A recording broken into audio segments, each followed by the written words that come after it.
Hello అండి, welcome back to my channel. So ఇప్పటి వరకు నేను గురుకులం మీద చాలా అప్డేట్స్ ఇచ్చాను. జాబ్ చాట్ విషయంలో కానివ్వండి, నెక్స్ట్ జాబ్ జాయినింగ్ విషయంలో కానివ్వండి, ఇంకెలాంటి డెప్యుటేషన్ అన్ని విషయాల్లో. సో ఈరోజు వీడియోలో మనమైతే డౌన్ మెరిట్ లిస్ట్ 1:2 అభ్యర్థుల గురించి అయితే మాట్లాడదామండి. వీడియో కనుక నచ్చినట్టయితే లైక్ అండ్ షేర్ చేయడం మర్చిపోకండి. సో మనకు వచ్చిన ప్రాథమిక అంచనాల ప్రకారం అన్ని సొసైటీస్లో కలిపి ఇప్పటి వరకు 1800 to 1900 నాన్ జాయినింగ్స్ ఉన్నవండి. సో ఈ నాన్ జాయినింగ్స్కి వేరియస్ రీజన్స్ ఉన్నవి. ఒకటి ఏంటి అంటే ఒక పర్సన్కి 2-3 జాబ్స్ రావడం అనేది ఒకటి. నెక్స్ట్ కొంతమంది ఫీడింగ్ మదర్స్ ఉండి వాళ్ళు అంటే పిల్లల్ని వదిలిపెట్టలేక వాళ్ళు అలాంటి వాళ్ళు ప్లేసెస్ లాంగ్ ఉండి 60 days టైం ఉండడం వల్ల ఇలా వెయిట్ చేస్తున్న వాళ్ళు. సో ఒకవేళ ఇవన్నీ క్లియర్ అయినా కానీ 60 days టైం ఉండింది కదండి జాయిన్ కావడానికి. అందులో మనకు 30 days కంప్లీట్ అయిపోయినాయి కొన్ని సొసైటీస్, కొంచెం లేట్ ఆర్డర్స్ ఇచ్చిన సొసైటీస్ కాలేదు. సో ఏదైనప్పటికీ సెప్టెంబర్ చివరి వారం వరకు అన్ని సొసైటీస్లో 60 days ఆఫ్ పీరియడ్ కంప్లీట్ అయిపోతుంది. సో జాయిన్ అయ్యే వాళ్ళు జాయిన్ అయినప్పటికీ ఫైనల్గా మనకు నాన్ జాయినింగ్స్ అయితే 1000 నుంచి 1200 ఉంటావండి. సో ఈ క్యాండిడేట్స్ ఎవరండి అంటే మల్టిపుల్ జాబ్స్ వచ్చిన క్యాండిడేట్స్. నెక్స్ట్ ఏంటి అంటే సెకండ్ థింగ్, మనకు జనరల్ జేఎల్ సర్టిఫికేట్ వెరిఫికేషన్ అయిపోయింది. అవి కూడా ఇంకో 30-40 daysలో ఫైనల్ రిజల్ట్ వచ్చేస్తుంది. Third thing DSC. So DSC కూడా 11,000 పోస్టులు ఉన్నవి, ఎగ్జామ్ కంప్లీట్ అయిపోయింది. సో అందులో హోప్స్ ఉన్న వాళ్ళు చాలామంది ఉన్నారు. సో ఇవన్నీ రిజల్ట్స్ ఫైనల్గా క్యుములేటివ్గా తీసుకుంటే ఈ జనరల్ జేఎల్ కానీ డిఎస్సి కానీ జాయిన్ అయిపోయిన తర్వాత ఫైనల్గా మిగిలేది ఎంతమంది అంటే ఫైనల్గా ఎన్ని వేకెన్సీస్ ఎన్ని నాన్ జాయినింగ్స్ ఉంటాయి అంటే 4,000 నుంచి 5,000. అంటే మనకి వేసిన నోటిఫికేషన్లో 50% వరకు మొత్తం బ్యాక్లాగ్స్ ఉంటాయి. సో మరి ఈ బ్యాక్లాగ్స్ మీద చాలా రూమర్స్ అనొచ్చు, మనము వదంతులు అనొచ్చు, అవి నిజమా కాదా తెలియదు. ఇప్పటి వరకు గవర్నమెంట్ అయితే ఎలాంటి అఫీషియల్ ఇన్ఫర్మేషన్ ఇవ్వలేదు. సో హైకోర్టు 4-5 కేసెస్లో మాత్రము డౌన్ మెరిట్ లిస్ట్ ఇవ్వాలని చెప్పింది. సో ట్రిప్ని కూడా మనం అభ్యర్థులం చాలాసార్లు సందర్శించినప్పుడు వచ్చిన ఆన్సర్ ఏంటంటే గవర్నమెంట్ నుంచి ఎలాంటి అఫీషియల్ నోటీస్ లేదు, మాకు ఎలాంటి ఆర్డర్స్ లేవు కాబట్టి మేము ఫర్దర్గా ప్రొసీడ్ కావడం లేదు.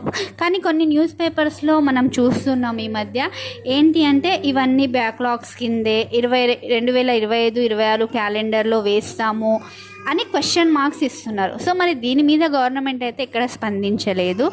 ఇంకొకటి ఏంటంటే మనం 2024-25 జాబ్ క్యాలెండర్ చూసినట్టయితే అక్కడ ఎక్కడ గురుకుల నోటిఫికేషన్కి సంబంధించిన ఇన్ఫర్మేషన్ అయితే లేదండి. ఒకటే ఉండింది డిఎల్, ఒకటి ఉండింది పీజీటీ, టీజీటీ, జేఎల్, ఇవి పీడీస్ కానీ లైబ్రరీన్స్ కానీ నోటిఫికేషన్ అయితే లేదు. సో దీనికి ఒక రీజన్ ఇది కూడా కావచ్చండి. యాక్చువల్గా ఇప్పటి వరకు అంటే మనకు transfers, promotions, 317 dislocated and direct recruitment ఇన్ని ఒకేసారి రావడం వల్ల కొన్ని గ్లిచెస్ ఏర్పడినాయి ఆల్ సొసైటీస్లో. ప్రతి సొసైటీలో కొన్ని ఇంటర్నల్ ప్రాబ్లమ్స్ ఉన్నాయి. ఎక్స్ట్రా ఫ్యాకల్టీ ఇవ్వడం కానీ అసలు ఇప్పటి వరకు క్లారిటీ అయిన వేకెన్సీ పొజిషన్ మనకు లేదు. సో ఇదంతా మనకు తెలియాలంటే ఫస్ట్ ఈ 60 days పీరియడ్ కంప్లీట్ కావాలి. 3-7 డిసలొకేటెడ్ వాళ్ళకి ప్లేస్మెంట్స్ ఇచ్చినాక మనకు అప్పుడు ఫుల్ ఫ్లెడ్జ్లో ఒక క్లారిటీ వస్తుంది. ఈ సొసైటీలో ఈ సబ్జెక్ట్లో ఈ క్యాడర్లో ఇన్ని వేకెన్సీస్ ఉన్నవి. సో ఇదంతా రావాలి. ఇదంతా వస్తే కనుక మనం 24-25 క్యాలెండర్ గురించి దాంట్లో సో ఇన్ని వేకెన్సీస్ ఉన్నవి, దానికి నోటిఫికేషన్ ఇస్తామంటున్నారు. సో 25-26 క్యాలెండర్ గురించి అయితే మనం ఇప్పట్లో మాట్లాడడానికి లేదండి. 23-24 ఇంకా రిక్రూట్మెంట్ ప్రాసెస్ కంప్లీట్ కాలేదు. 24-25, 25-26 అంటే it's a long process. So ఇక్కడ నేను ఎందుకు ఈ వీడియో చేస్తున్నా అంటే గవర్నమెంట్ అనేది ఎక్కడ స్పందించలేదండి మెరిట్ లిస్ట్ అంటే డౌన్ మెరిట్ లిస్ట్ ఇవ్వబోము అని. సో ఇక్కడ 1:2 అభ్యర్థులు చాలామంది తమ ప్లేసెస్లో ఉన్న ఎమ్మెల్యేస్ని కానీ పొలిటికల్ రిప్రజెంటేటివ్స్ని కానీ కలిసి మన రిప్రజెంటేషన్ అయితే ఇవ్వడం జరిగింది. సో 1:2 అభ్యర్థులకు న్యాయం చేయాలని చాలా పెద్ద ఎత్తున ధర్నాలు చేయడం జరిగింది, శాంతియుతంగా కూడా మాట్లాడడం జరిగింది. సో రీసెంట్గా మీరందరూ చూసే ఉంటారు 1:2 అభ్యర్థులు మన గౌరవనీయులైన ముఖ్యమంత్రి రేవంత్ రెడ్డి గారిని వెళ్ళి కలవడానికి వాళ్ళ ఇంటికి వెళ్ళడం జరిగింది రాఖీ పండుగ సందర్భంగా. స్పెషల్గా లేడీస్ ఒక బ్రదర్స్ సిస్టర్ సెంటిమెంట్తో సో రాఖీ కట్టి ఒక గిఫ్ట్ లాగా 1:2 డౌన్ మెరిట్ లిస్ట్ని అడగదామని అయితే వెళ్ళడం జరిగింది. సో అక్కడ మనకు ఒక పాజిటివ్ రెస్పాన్స్ అనేది వచ్చింది. సో మన గౌరవనీయ ముఖ్యమంత్రి గారు ఒక 5 అభ్యర్థిని లోపలికి పిలిచి మాట్లాడడం అయితే జరిగింది. సో అందులో ఏ అవకాశాలు ఏమున్నాయి, ఎందుకు ఇది జరిగింది, ఎందుకు ఎక్కువ బ్యాక్లాగ్ పోస్టులు పడినవి అనేది అయితే అక్కడ ఉన్న అభ్యర్థులు వివరించడం అయితే జరిగింది. సో వాళ్ళని సాధారణంగా లోపలికి పిలిచి అయితే మాట్లాడడం జరిగింది. ఇది అభ్యర్థుల్లో కొంతమంది అక్కడ వెళ్ళిన వాళ్ళు సో ఇది ఒక పాజిటివ్ సైన్ లాగానే భావిస్తున్నారు. ఇంకోటి ఏంటంటే ఇది గత ప్రభుత్వం వేసిన నోటిఫికేషన్. సో ట్రిప్ వాళ్ళు ఒక సమగ్ర నివేదికనైతే సమర్పించడం జరిగింది. సో ఇన్ని బ్యాక్లాగ్స్ ఏర్పడడానికి గల కారణం ఏంటి కారణం అంటే పేపర్ సేమ్ ఉండడము, కామన్ పేపర్ ఉండడం వల్ల సో ఇన్ని బ్యాక్లాగ్స్ ఏర్పడినవని. సో దాని మీద రిపోర్ట్ అయితే హయ్యర్ అఫీషియల్ దృష్టికి వెళ్ళింది. మరి దాని మీద ఎలాంటి యాక్షన్ వస్తుంది అనేది అయితే ఇప్పటిదాకా తెలియదు. సో మీరు 1:2 అభ్యర్థులారా ఎలాంటి వదంతులను నమ్మకండి, నెగటివ్ మైండ్తో ఉండకండి, మన ప్రయత్నాన్ని ఆపొద్దు. ఓకేనా, మనం ఊపిరున్నంత వరకు పోరాడాలి.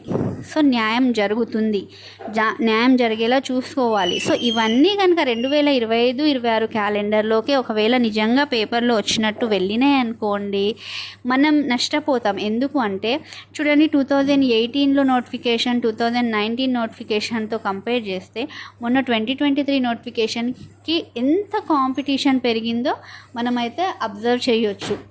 సో ఇప్పుడు నెక్స్ట్ రాబోయే నోటిఫికేషన్లో వేసినారనుకోండి, ఇంకా కాంపిటీషన్ అయితే చాలా పెరుగుతుంది.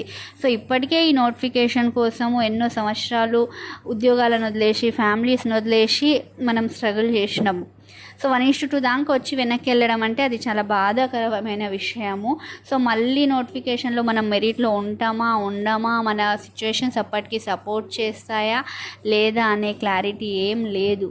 సో మనకి ఇప్పుడు ఉన్న అవకాశం ఏంటి, ఈ 60 days కంప్లీట్ అయితే మనకు క్లారిటీ వస్తుంది. ఇంకొకటి ఏంటంటే సొసైటీస్ హెడ్ ఆఫీసెస్ నుంచి ఒక్కొక్క ఇన్స్టిట్యూషన్ నుంచి ఇప్పటి వరకు నాన్ జాయినింగ్స్ ఎన్ని, అసలు శాంక్షన్ పోస్ట్ ఎన్ని అనే డేటాని అయితే గ్యాదర్ చేస్తున్నవి.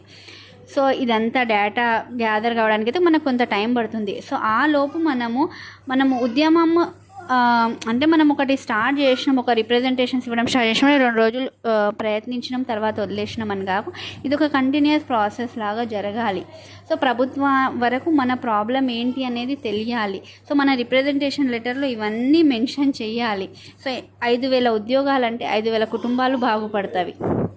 సో ఇలాగో 24-25 క్యాలెండర్లో అయితే ఈ బ్యాక్లాగ్ పోస్టుల గురించి ప్రస్తావన లేదు కాబట్టి మన ప్రయత్నాన్ని మనం చేద్దాము. ఎవ్వరు చాలామంది నెగిటివ్ కామెంట్స్ చేస్తారు, ఉండదు గురుకుల 1:2 ఒక్కటి గవర్నమెంట్ అఫీషియల్గా ఇస్తామని చెప్పలేదు, ఇవ్వమని చెప్పలేదు. సో ఇదొకటి గుర్తుపెట్టుకొని మన ప్రయత్నాన్ని అయితే మనం చేద్దాము, ప్రభుత్వానికి మన ప్రాబ్లమ్స్ని తెలియచేద్దాము, 1:2 లిస్టు కోసం ప్రయత్నిద్దాము.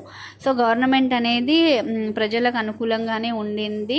సో నిరుద్యోగులకు అయితే అన్యాయం ఎక్కడ జరగదు. సో 1:2 కోసం మీరు ప్రయత్నించండి, అందరి వంతుగా ప్రయత్నం అయితే చేద్దాం. ఓకేనా, వీడియో కనుక నచ్చినట్టయితే లైక్ అండ్ షేర్ చేయడం మర్చిపోకండి.